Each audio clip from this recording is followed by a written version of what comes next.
Jake, I work in addiction recovery and commend your journey. What do you think wrestling slash entertainment, the wrestling slash entertainment industry as a whole could do to help talent avoid addiction? Just be upfront, man. That's what I've found out that it's hard sometimes to take down the curtain and let people see what you really are. Hmm.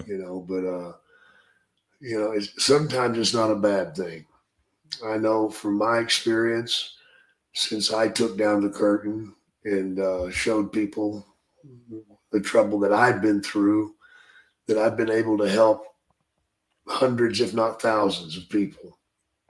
And there's something special and happens when you help somebody that needs real help.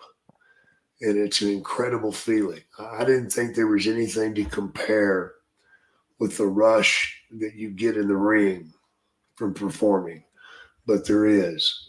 If you help someone that's in dire need, man, it makes you feel pretty damn good about yourself. And I love doing it. I do it daily. Uh, got several people right now underneath my wing that we're trying to get them there, and they're doing pretty good. But they're all not success stories either, and that's the hard part. Hmm. When somebody falls and does not want to get back up, that pisses me off, and I have to really watch my temper there because I feel like saying some bad stuff that wouldn't do anything but hurt people's feelings, and that's the last thing I want to do. It's hard, man. You can't help somebody that doesn't want to help themselves, No, man. Why do which you is want to lay something. in shit? Right. Which is You something know? that I think is really remarkable about you because you had such a hard time for so many years, and then Yeah, all of a sudden it's you just do a complete 180, yeah. which is nothing short of incredible. It's really hard Well, to get yourself out of that funk. it is, man. When you do something like I did for 30, 40 years, and then to drop it all and change completely, Remarkable, it's mind boggling. It really is. And honestly, like unheard of to it after that is. many It years really of is. habitual use. It's nuts. But, you can only take so much, and I couldn't take any more of anything. And I think that's probably what helped me get there was the fact that I was beaten down to the point of not wanting to live anymore. You know, I was begging to die. And when you get to that point, you're pretty much willing to try anything, To and get out. to get out from underneath some of that. And that's where I was at.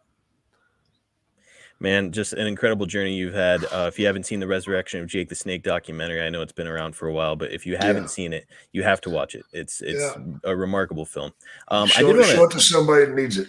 yes, I did want to kind of piggyback off of Scott's question there a little bit. Mm. I've heard, I think it was Kevin Nash say in the past that if Vince McMahon would have stopped testing for marijuana, then there wouldn't have been so many guys who were struggling with somas. Now, it Oh might not have been yeah, Kevin Nash. I don't want to bury him or put words in his mouth. So right, I know right. I heard it somewhere. Do you agree with that notion? Absolutely, absolutely. You know, that certainly opened the door for me to do cocaine. Was whenever I couldn't do any more weed. I just wanted some relief. From everything that I was struggling with in my head. So cocaine, you could do it, and within 72 hours, you're clean again. So you're still rolling the dice, of losing your job, but that just goes to show you how powerful the drug is. I didn't give a fuck. Right. I went ahead and did it, and got busted for it a couple of times. But yeah, definitely, I think marijuana is a great answer for a lot of things. You know, they're just now starting to just break the ice on the positive things that marijuana can do.